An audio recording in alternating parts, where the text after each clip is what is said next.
Hello again. So for journal 10, as far as my reflective journal, um, the goals that I set for myself at the beginning of the semester, I think were kind of small, and they grew as the semester went along.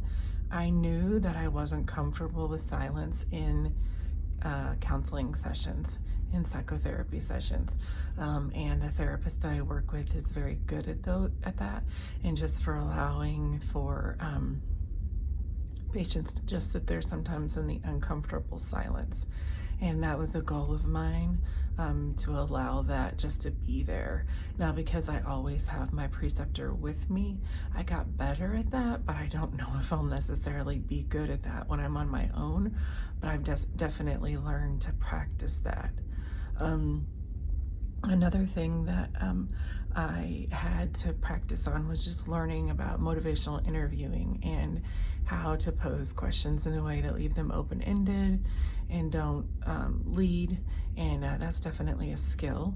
Um, I feel like I'm fairly good at communication, but there's still a way that really has to be learned as far as how to pose your questions in a way that aren't leading and really elicit a response that helps you see the best thing that is going on with your patients. I feel like that I did learn a lot about motivational interviewing, and one thing that I did learn is that it's not appropriate to give advice, and that's hard. And learning in that balance, because the psychotherapist that I work with, he doesn't necessarily advise, but then sometimes people directly ask him for advice. So that is a little bit different for me and challenging for me, and because you want to advise in situations, but it's not always necessarily appropriate.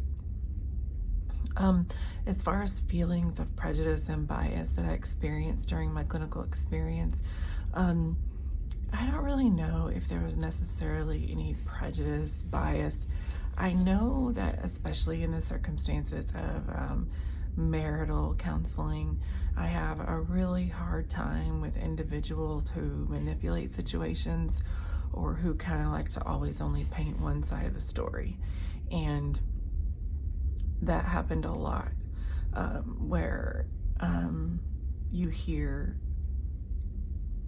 their side and you know automatically that there's definitely more to what's being said, and that you want to investigate more. And then if maybe in that session the other person isn't there and they come, and then you feel like you wasted an entire session because what was reported as happening isn't the reality of what was happening at all. So I guess my bias would be in sometimes I go into situations just automatically assuming that there's a manipulation going on, and I have to learn not to do that and just take the client at their word. However, I will say that in 10 weeks, I saw a lot of the patients many times, a lot of the same ones week in and week out. And as you're with clients longer, you really start to see holes in their stories, and you learn that the picture that you had at the beginning wasn't exactly accurate. I also have learned that it's because of that, it's important not to get overly involved initially. So my tendency is to always have this attitude of empathy or sympathy that comes naturally to me. I'm a fairly compassionate person. And I don't want to lose that. But at the same time, I've had to come to realize that I'm easily drawn into stories and circumstances that just are not being told in a way that's a true reflection of really what's going on. And as a mental health professional, I have to kind of stop my feelings at the door and not get overly involved personally.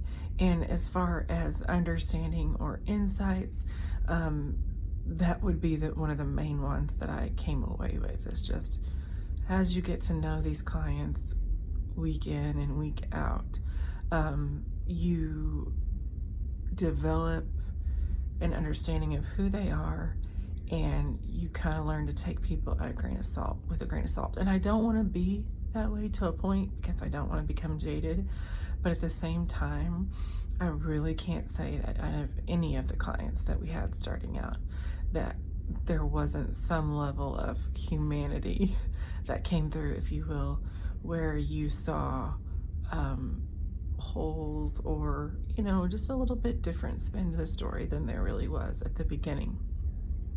So as far as managing my own anxiety, my self-doubt, and my uncertainty in situations, that still continues to be a struggle for me.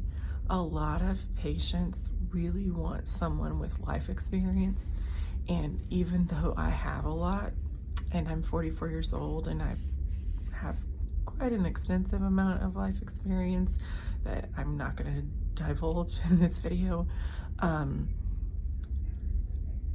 I look younger than I am, and so a lot of people come in and just automatically assume and write off that I'm 30 years old and what could I possibly know. So I've really got to work on my self-esteem and just my own confidence to kind of not let people undermine me, because I really cannot even begin to put a count on the number of people that make comments to that effect the entire time. The psychotherapist that I worked with is 60, and so many times people thought I was at least half his age, and age shouldn't matter, but it did. And so I really wasn't given, in a lot of situations, I wasn't given a chance just even right out of the gate, because there was just that assumption that I have no life experience and I can't possibly relate to anything that they're going through. So I'm really gonna have to learn to get past feeling insignificant or insecure in that area, and just move forward with confidence in that I know what's best for the patient because of my education, and not even necessarily my life experience, which I do have, but because of my education and my training, and because I've given myself over to being diligent in my studies and learning what it means to be a good therapist. And then reflective practice has impacted me as far as a student, in just that it has really helped me look back and see where I started, even though it was just 10 short weeks ago. I really didn't expect to already, I don't want to say become jaded, but become more cynical. Maybe that's not even the word, but just not jump in heart first, maybe is the best way to look at this. You cannot jump in heart first. You have to use your head, and you have to be wise, and you can't feel sorry for every situation that's out there. You have to care, and you want to care, but then you also have to learn how to stop and not carry that home with you, and that's hard. So I will definitely continue to use reflection in my future practice, and just evaluate. I don't know if it'll be every 6 months or every year, how that will work, as far as where I've come from and how I'd like to continue to grow as a provider. So thank you very much for this journaling experience, and for the process that it's provided me, and for this class experience, and looking forward to moving on. Bye-bye.